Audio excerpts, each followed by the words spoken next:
Allah honored him and gave his name to a surah in the Qur'an. But who was this man? Was he also a prophet, some say? He found the elixir of immortality, but the price was heavy. He went through many hardships. He was born as a slave. He gained his freedom, but he was chained 3 more times, and he escaped all 3 times. He came to know Prophet Dawud.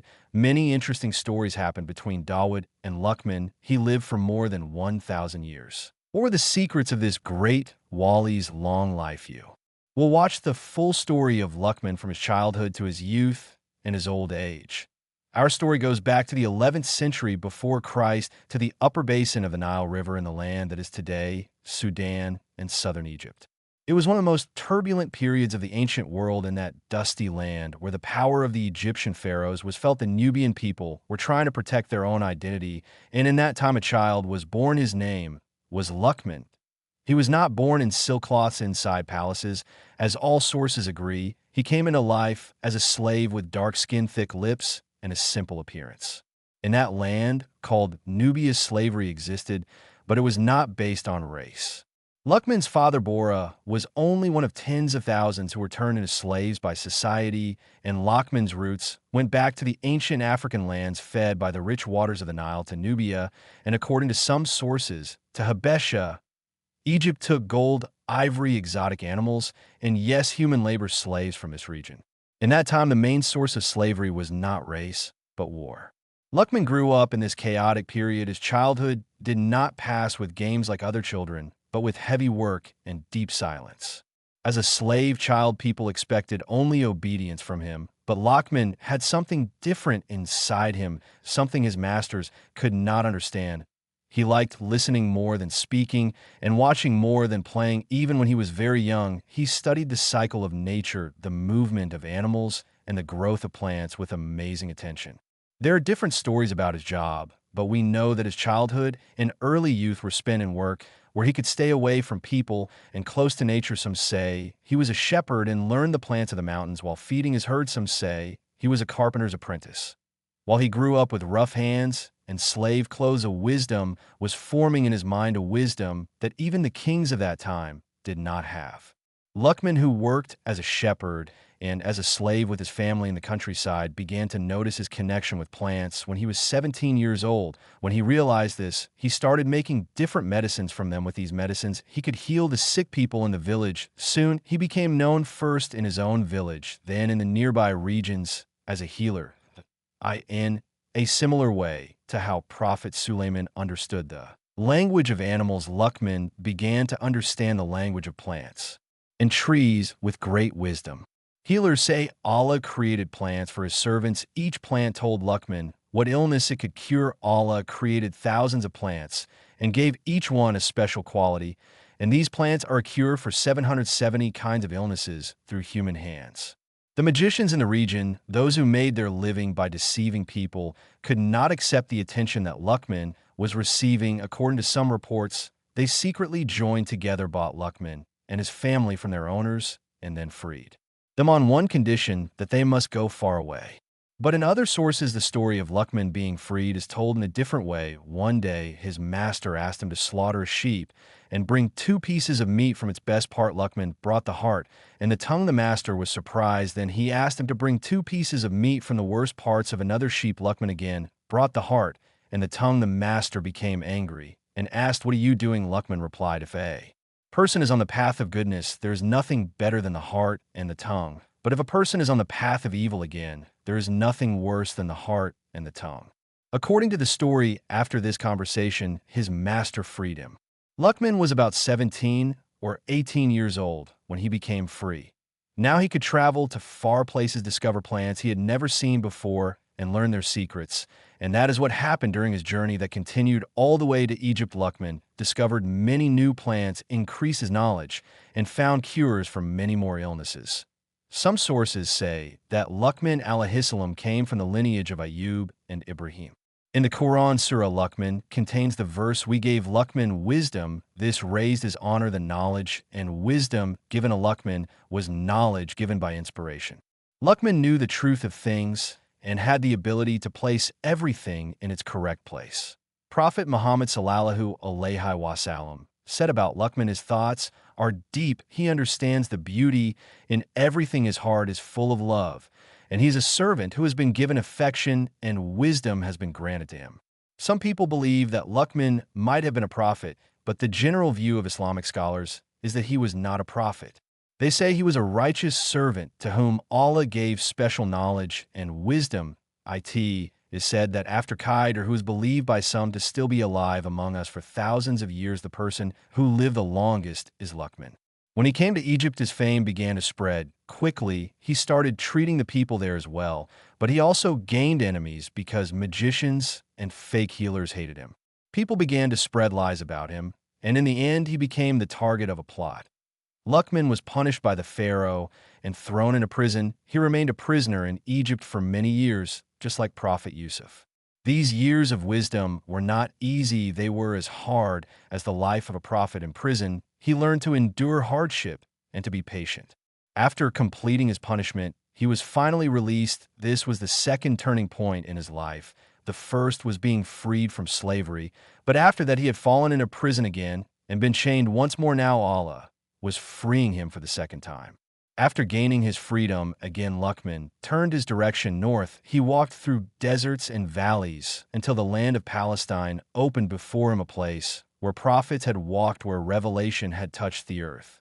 Some sources say he lived there for a very long time, 700 years, and in some writings even up to 1,000 years. Because of this, it is said that he lived during the time of Dawud. The majority of scholars agree that the two lived in the same period. When Luqman arrived in the region of Palestine, he met Dawud for the first time there. It was a historical turning point for the children of Israel. On one side was Dawud, a man whom Allah had given both kingship and prophethood, one whose praise was echoed by the mountains and the birds. On the other side was Luqman, whose words would guide the hearts of people for centuries.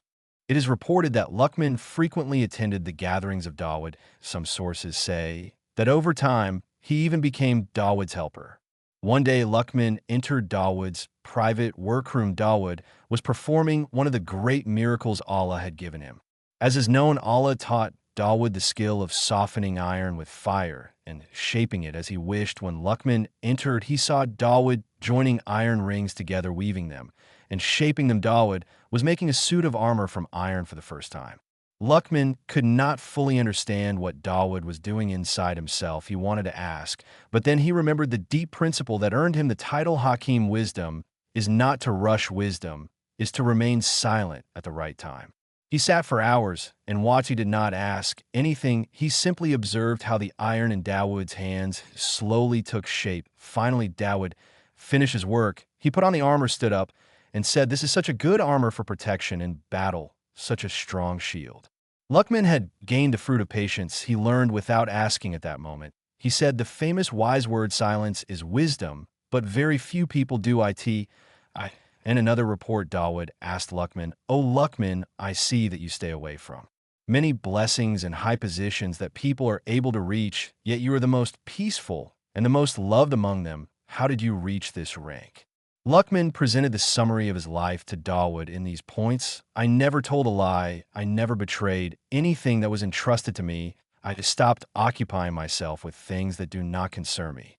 When Dawud heard this answer, he said, "These are truly qualities that are hard to reach, but they make a person honorable."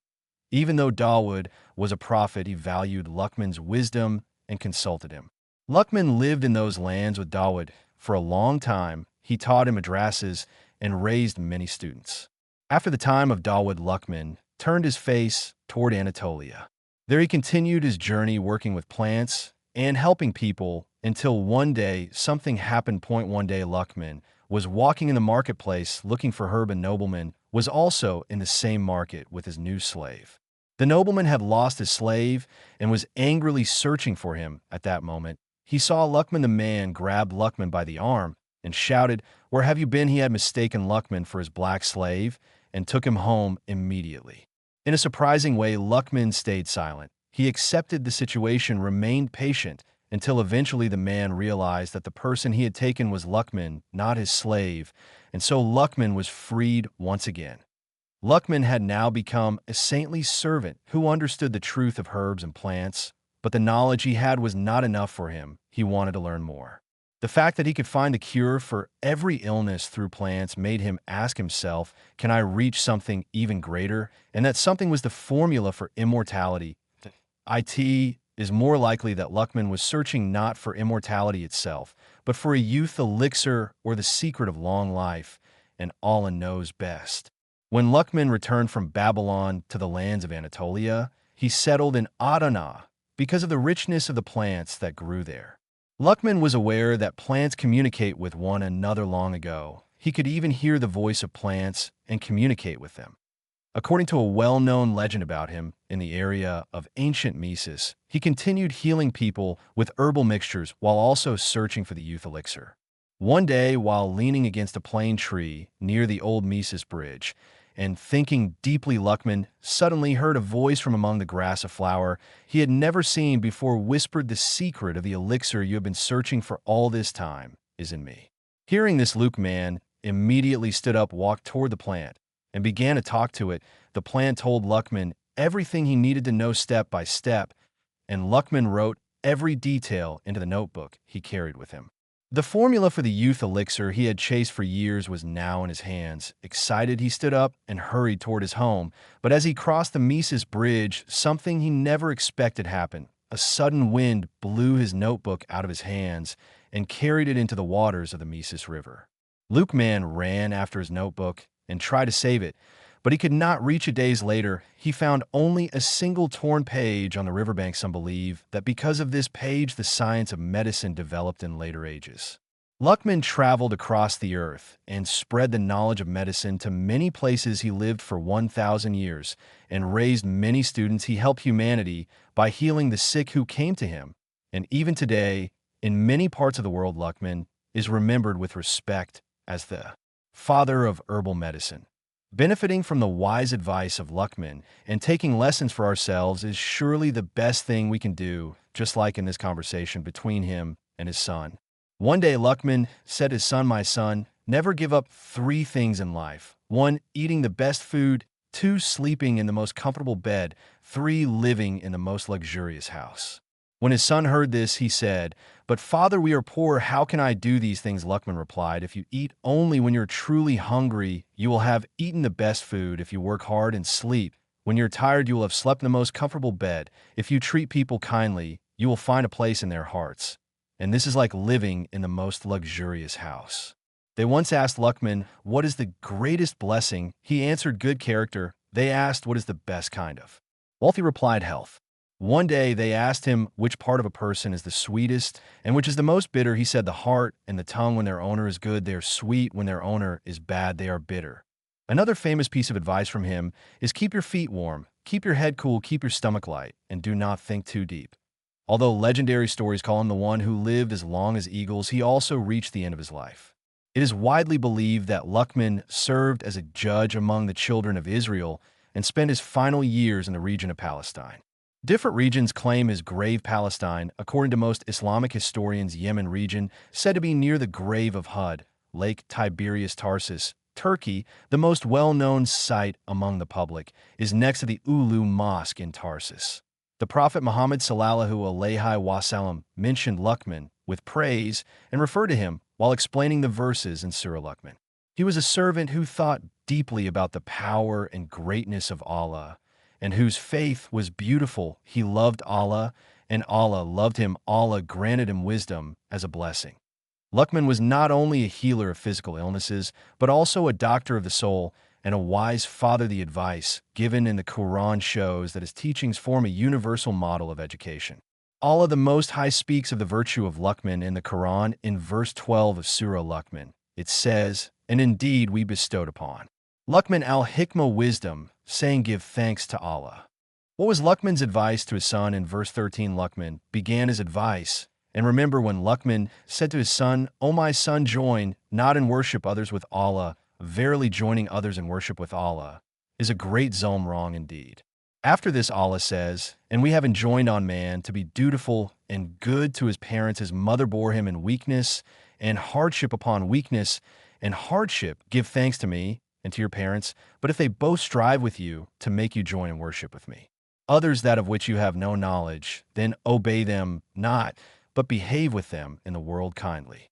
Starting with verse 16, Luqman's advice continues, O my son, if it be anything equal to the weight of a grain of a mustard seed, and though it be in a rock, or in the heavens, or in the earth, Allah will bring it forth, O my son, perform a salah, and join al-maruf, and forbid from al-munkar, and bear with patience whatever befalls you, and turn not your face away from men with pride, nor walk in insolence through the earth, and be moderate in your walking, and lower your voice. Verily, the harshest of all voices is the braying of the asses. The first thing that Luqman began his advice with was a reminder to believe in Allah alone, without partners. Luqman called his son to be upon Tawhid, maintaining the oneness of Allah, and forbade him from shirk. Then after that he ordered him with prayer and to enjoin good and forbid the evil.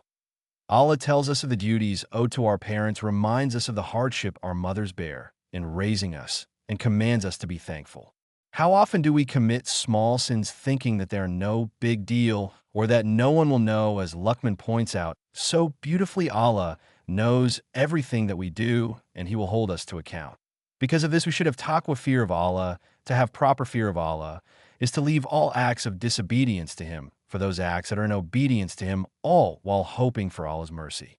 After speaking of Allah, Luqman goes into the next portion of his advice, telling his son to pray, enjoin al-maruf, and forbid al-munkar. According to Ibn Taymiyyah, enjoining right and forbidding wrong is an obligation to be fulfilled to the best of one's ability. In a hadith narrated in Sahih Muslim, the Prophet sallallahu alaihi wasallam said, whoever of you sees wrong being committed, let him rectify it with his hand. If he is unable, then with his tongue. And if he is unable, then with his heart. And this is the weakest of faith. None of this can be done without proper knowledge, compassion, and patience. Towards the end of his advice, Luqman tells his son to be patient and bear with patience whatever befalls you. Luqman knew that whoever enjoins what is good and forbids what is evil will inevitably encounter harm and annoyance from people. So he told them to be patient. In the Sahih collections of Bukhari and Muslim, it's narrated that the Prophet sallallahu alaihi wasallam said, no one has been given anything more excellent and more comprehensive than sabr, patience. Luqman ends his advice to his son, urging him to be humble and moderate and to refrain from being prideful and arrogant. In Sahih Muslim, it's related that the Prophet sallallahu alaihi wasallam said, whoever has in smallest part of worth of kibr, pride in his heart, will not enter paradise. Indeed, Allah is beautiful and loves beauty. Kibr, pride, is to reject the truth and to despise the people. The more humble, needy, and subdued he is before Allah, the closer he will be to Him, and the dearer he will be to Him, and the greater in status he will be to Him. So the happiest of the creation is the one who is greatest in servitude to Allah.